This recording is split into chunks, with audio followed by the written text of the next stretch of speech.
여러분 안녕하십니까? 광주 MBC 뉴스데스크입니다.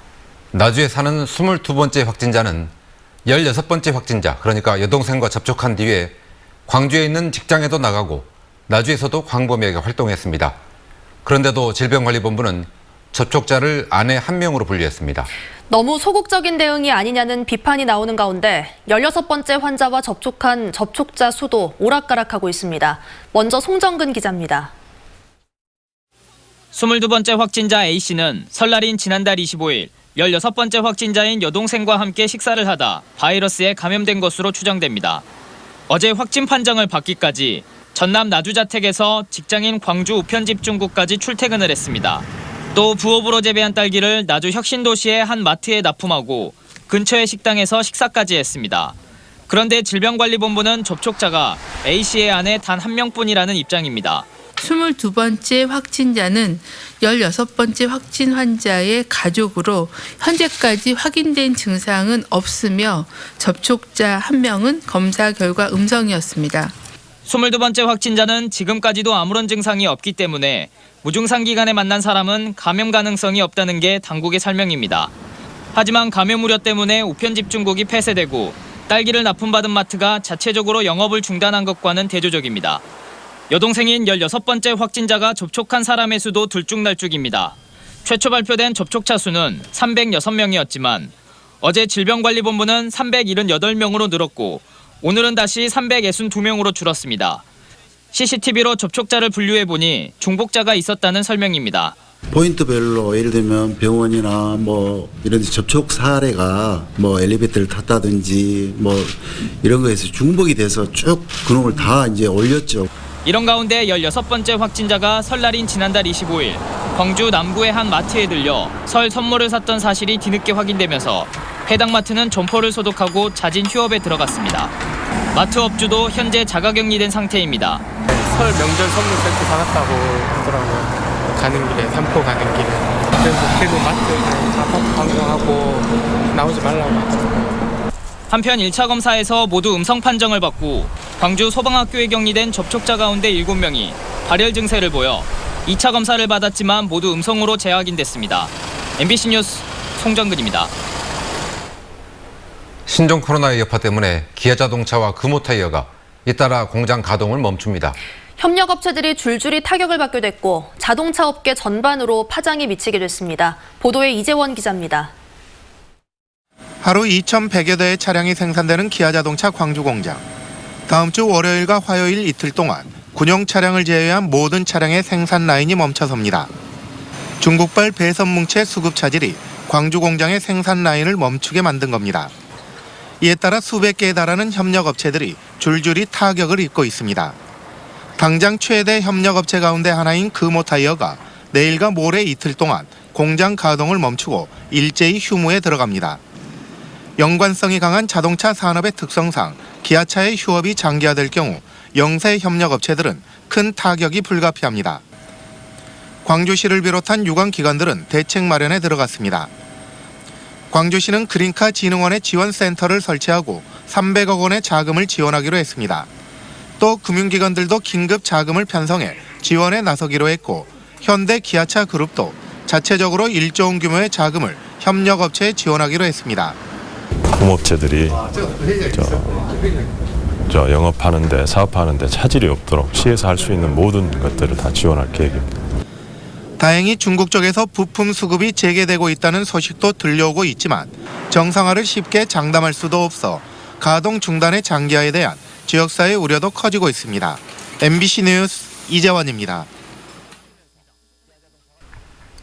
광주에서 첫 확진자가 나온 뒤로 확인되지 않은 정보들이 퍼지면서 혼란을 부추기고 있죠. 어디까지 사실인지 취재기자와 함께 하나씩 팩트체크해 보겠습니다. 네, 남궁욱 기자, 우선 16번째 확진자와 관련된 가짜뉴스가 많았는데요. 어떤 내용인가요? 네, 확인되지 않은 정보들이 많이 있었는데 특히 이 정보가 시민들을 불안하게 했습니다. 16번째 확진자 땡땡마트 직원인가입니다. 사실 이게 사실이라면 시민들이 극도로 불안해할 텐데 사실이 아닌 걸로 밝혀졌죠? 네, 사실이 아닙니다. 광주시가 어제 브리핑에서 사실이 아니라고 밝혔습니다. 구체적으로 이 16번째 확진자가 무슨 일을 하는지는 말할 수 없지만 시중에 떠돌고 있는 이 정보들은 사실이 아니라는 겁니다. 네. 마트 직원으로 일하면서 1,300명과 접촉했다는 소문도 당연히 확인되지 않은 헛소문입니다. 이 외에도 확진자가 영화관이나 대형마트, 버스 터미널 등을 돌아다녔고 사우나에도 갔다. 이런 정보들도 함께 돌아다녔는데 이건 역시 모두 사실이 아닌 것으로 드러났습니다. 네, 그렇군요. 또 다른 허위 정보는 어떤 게 있습니까? 예, 이 16번째 확진자가 광주에 사는 친구들과 함께 태국 여행을 갔다입니다. 네. 이건 역시 사실이 아닙니다. 광주시가 조사해 보았더니 이 확진자는 가족 5명과 함께 지난달 15일부터 19일까지 태국 여행을 다녀왔고요. 친구들과 함께 간 사실은 없다고 했습니다. 함께 다녀온 딸 1명만이 그저께 18번째 확진자로 판명난 바 있죠. 네. 혹시 광주의 다른 일행이 같은 여행 패키지에 다녀왔을 수도 있고 같은 비행기에 동승했을 수는 있습니다. 하지만 이미 바이러스 잠복기인 2주가 지난 상태라 감염되지 않았을 가능성이 크고 다른 사람에게 전파될 위험도 없는 거죠. 네. 네, 지난달 19일에 귀국을 했으니까 오늘로 이제 19일째인 거죠. 다른 내용은 어떤 게 있습니까? 네, 21세기 병원 16번째 확진자 방치입니다. 이건 좀 자세하게 설명이 필요한 부분인데요. 이 16번째 확진자가 지난달 27일에 오한과 발열 증세를 호소하면서 광주 21세기 병원에 갔는데 병원에서 과거 폐암 수술 전력이 있다는 이유로 신종 코로나 바이러스 증상으로 의심을 안 했고 특별한 조치 없이 방치하는 바람에 21세기 병원 의료진과 환자들과의 대규모 접촉이 이뤄졌다. 뭐 이런 내용인데요. 이건 역시 사실이 아닙니다. 화면으로 보시는 것처럼 21세기 병원은 처음부터 이 환자의 증세를 신종 코로나 바이러스로 의심했습니다. 그래서 1339로 신고하고 전남대병원으로 전원 조치한 거죠. 네. 뭐 결국 당시 기준으로 태국 입국자는 검사 대상이 아니라는 보건소와 질병관리본부의 말을 듣고 다시 21세기 병원으로 돌아오긴 했지만 그때 이미 광주 21세기 병원 의료진들이 감염을 의심하고 있었던 상황이었거든요. 그래서 별도의 병실에 입원을 시키고 의료진들도 마스크를 착용하는 등 접촉을 최소화했다고 담당 의료진이 말했습니다. 네. 다행히 어제 발표된 광주 21세기 병원 의료진과 환자들의 바이러스 검사 결과도 모두 음성으로 나왔고요. 네. 어쨌든 21세기 병원에서 확진자를 방치한 건 사실이 아니다라는 거군요. 그런데도 이런 가짜 뉴스들이 퍼지는 건 왜 그렇습니까? 네, 정보가 신속하게 전달이 안 되는 것이 가장 큰 이유로 꼽힙니다. 네. 이게 확진자는 발표가 되는데 이 확진자가 어디 사는지 어디를 돌아다녔는지는 다음 날에나 확인이 되거든요. 네. 그러니까 시민들이 제일 궁금한 게 아무래도 이 부분이잖아요. 혹시나도 접촉을 했는지가 궁금하니까요. 그렇다 보니까 확인되지 않은 추측성 정보들이 생성이 되는 거고 또 사람들이 그걸 여기저기 퍼다 나르는 거죠. 당국 발표가 직장 폐쇄 같은 조치보다 늦게 이루어진 것도 문제입니다. 네. 실제로 16번째 확진자의 오빠이자 22번째 확진자의 직장인 광주 우편 집중국은 지난 4일에 임시 폐쇄됐는데요. 이 사실은 다음 날에야 공개가 됐습니다. 안 그래도 불안한데 누가 어디서 접촉했다, 그래서 폐쇄한다 이런 내용도 안 알려주고 폐쇄해버리니까 추측성 정보들이 생성되는 거죠. 네, 잘 들었습니다. 네, 지금까지 남궁욱 기자였습니다. 수고했습니다.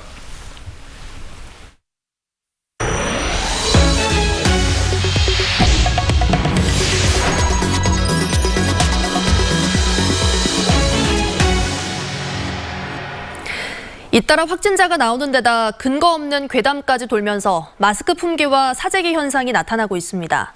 반면 한켠에는 생업을 제치고 격리 환자를 돕거나 마스크를 직접 만들어 무료로 나눠주는 시민들이 있습니다. 우종훈 기자가 취재했습니다.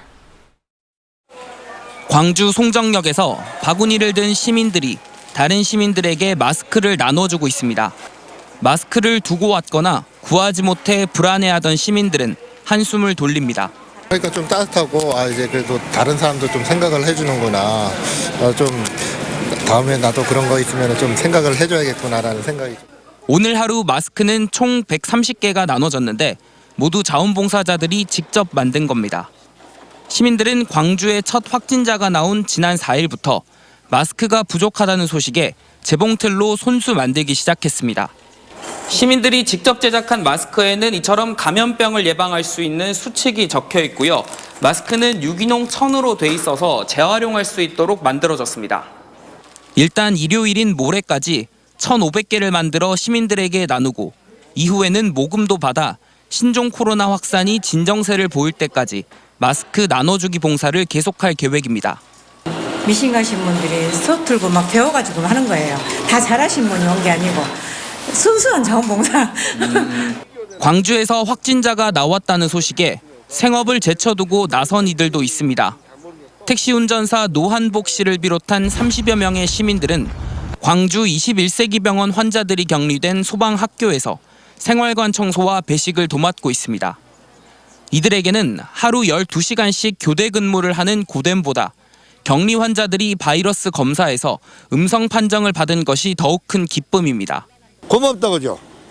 다른 사람들이 우리를 무서워서 안 올 건데 우리가 식사 배급할 때는 항상 고맙다 인사합니다.